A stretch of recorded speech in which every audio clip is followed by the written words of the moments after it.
Venkata Prasad,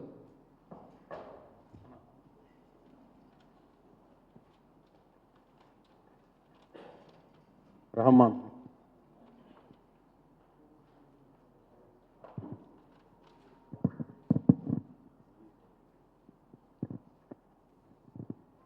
Nooruddin,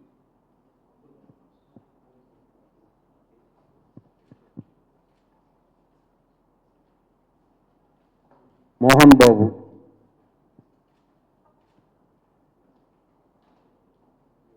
P Murali,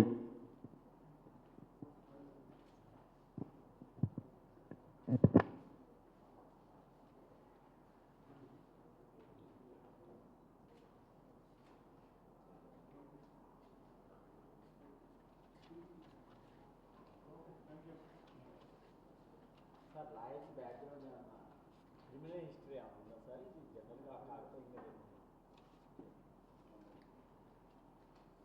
హైకోర్టులో local కోర్టులో కూడా పెట్టింది సార్. ఆ లాజిక్ ఎలా మిస్ అయ్యాడు?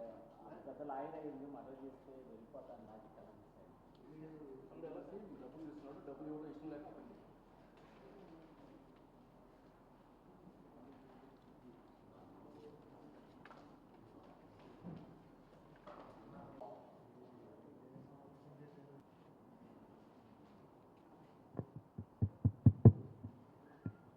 ఓకే. సో అందరికీ నమస్కారం. సో ఈరోజు ఓల్డ్ గుంటూరు పిఎస్ సంబంధించి ఒక ఉమెన్ మిస్సింగ్ కేసు ఏదైతే 12th మార్చ్ రోజున రిజిస్టర్ అయిందో ఆ కేసును మర్డర్ కింద ఆల్టర్ చేసి దాంట్లో ముద్దాయిలని అరెస్ట్ చేయడం జరిగింది. దీంట్లో ఒక లేడీ 20th ఫిబ్రవరి రోజు మిస్సింగ్ అయింది. 45 years old లేడీ. ఆమె ఇంటి నుంచి అరౌండ్ రాత్రి 7 PM బయటికి వెళ్ళింది. తర్వాత రాలేదు. తర్వాత వాళ్ళ అమ్మగారు ఓల్డ్ గుంటూరు పోలీస్ స్టేషన్ లిమిట్స్లో కంప్లైంట్ ఇవ్వడం జరిగింది. దాని మీద క్రైమ్ నెంబర్ 45 ఉమెన్ మిస్సింగ్ కింద కేసు నమోదు చేసి ఇన్వెస్టిగేషన్ చేయడం జరిగింది. సో ఇన్వెస్టిగేషన్లో అన్ని టెక్నికల్ ఇన్వెస్టిగేషన్ చేయడం జరిగింది. సో సిడిఆర్ అనలైజ్ చేస్తే ఆ లేడీకి ఎవరైతే A1 ఉన్నాడో సురేష్ బాబు, అతనితో కాల్స్ ఉన్నాయి. లాస్ట్ కాల్ కూడా అతనితోనే ఉంది. అతను పిలిపించి వెరిఫై చేస్తే అతను ఇవేసివ్గా సమాధానాలు చెప్పాడు. కొన్ని ఎట్లా పడితే అట్లా మాట్లాడాడు. తర్వాత ఇతను ఎవరైతే అక్యూజ్ ఉన్నాడో అతను ఆమెతో 2 years నుంచి అక్రమ సంబంధం పెట్టుకొని ఉన్నాడు. అక్రమం సంబంధం టైంలో ఈమె అతనికి కొంత డబ్బు కూడా ఇచ్చింది. ఇతను గవర్నమెంట్ జాబ్ ఇప్పిస్తానని, తర్వాత నాకు అవసరం ఉందని అట్లా చెప్పి నమ్మవలికి అతను అరౌండ్ 18 lakhs 18 లక్షలు ఆమె దగ్గర నుంచి తీసుకోవడం జరిగింది. ఇతను ఆమె ATM నుంచి క్యాష్ కూడా విత్డ్రా చేయడం జరిగింది.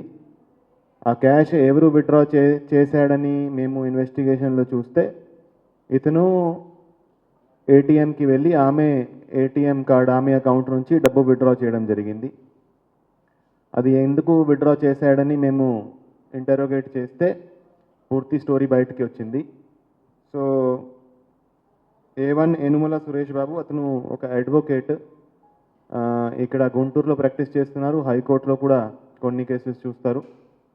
ఏదైతే ఇతను డబ్బు తీసుకున్నాడో ఆ డబ్బులో మెజారిటీ భాగం అతను హైకోర్టులో advocate association bar association elections కోసం ఖర్చు పెట్టాడు. అతనితో పాటు అతని ఫ్రెండ్ A2 కొప్పలి శేఖర్, అతను ఆటో నడుపుతూ ఉంటాడు. వీళ్ళిద్దరూ 20th ఫిబ్రవరి రోజు కలిసి ఆమెను బయటికి పిలిచారు. సో శ్రీశైలం వెళ్దామని ఆమెను నమ్మబలికి సురేష్ బాబు ఆమెని బయటికి పిలిచాడు. వాళ్ళు సంగం జగర్ముడి కెనాల్ దగ్గర ఒక చెప్టా దగ్గర వెళ్ళి కూర్చున్నారు. కొంతసేపు మాట్లాడుకున్నాక ఎవరైతే సురేష్ బాబు ఉన్నాడో ఆమెని పుష్ చేసి ఆమెని నెట్టేసి వాటర్లోకి పడేశాడు. ఆమె బయట రావడానికి ట్రై చేస్తూ మళ్ళీ ఇతను ఒక కర్ర తీసుకొని ఆమెను హెడ్ మీద కొట్టి నీళ్ళలోకి డ్రౌనింగ్ చేసి బాడీను కూడా అక్కడే డిస్పోజ్ ఆఫ్ చేశారు. సో బాడీ కోసం కూడా మన టీమ్స్ ఎఫర్ట్ చేస్తున్నాయి. సో సంగం జాగర్లమూడి కెనాల్ నుంచి ముందుకి బాడీ పోయి ఉంటుంది. అది చిన్న గంజం వరకు ఆ కెనాల్ పోతుంది కారం చేడు ద్వారా. సో అక్కడ కూడా ఎస్డిఆర్ఎఫ్ టీమ్ని ఒకటిని పిలవడం జరిగింది. కొన్ని రోజుల నుంచి వాళ్ళు కూడా అక్కడ డెడ్ బాడీ కోసం సెర్చ్ చేస్తున్నారు. డెడ్ బాడీ ఇంకా దొరకలేదు. అదేవిధంగా లోకల్ ఫిషర్మెన్ని కూడా కొంతమందిని ఎంగేజ్ చేసి అక్కడ ఏమైనా బాడీ వచ్చిందా అనేది ఎంక్వైరీ చేస్తున్నాము. అదేవిధంగా కొన్ని లాక్స్ ఉన్నాయి. లాక్స్ వాళ్ళ దగ్గర కూడా మేము ఎంక్వైరీ చేయడం జరిగింది. సో ఇంకా బాడీ కోసం మేము వెతుకుతున్నాము. కానీ వాళ్ళు ఇచ్చిన కన్ఫెషన్ మేరకు ఈ కేసును ఉమెన్ మిస్సింగ్ నుంచి మర్డర్ కింద ఆల్టర్ చేసి ఈరోజు వీళ్ళిద్దరిని అరెస్ట్ చేసి రిమాండ్కి పంపించడం జరుగుతుంది. సో ఈ కేసులో మంచి ఇన్వెస్టిగేషన్ చేసిన old Guntur inspector and old Guntur SI and వాళ్ళ టీంని మేము ఘనంగా అభినందిస్తున్నాము. సో ఇటువంటి కేసు ఎక్కడైతే బాడీ లేదు, ఎక్కడైతే ఏ క్లూ కూడా లేదు, నార్మల్ ఉమెన్ మిస్సింగ్ కేసు, అది ఆమెను హత్య చేయడం జరిగింది అనేది నిర్ధారించడం చాలా చాలా కష్టమైన పని. సో ఈ కేసులో మంచి ఇన్వెస్టిగేషన్ చేసిన old Guntur inspector Venkata Prasad, SI and వాళ్ళ టీంకి మేము అభినందిస్తున్నాము. Thank you. సార్, ఈ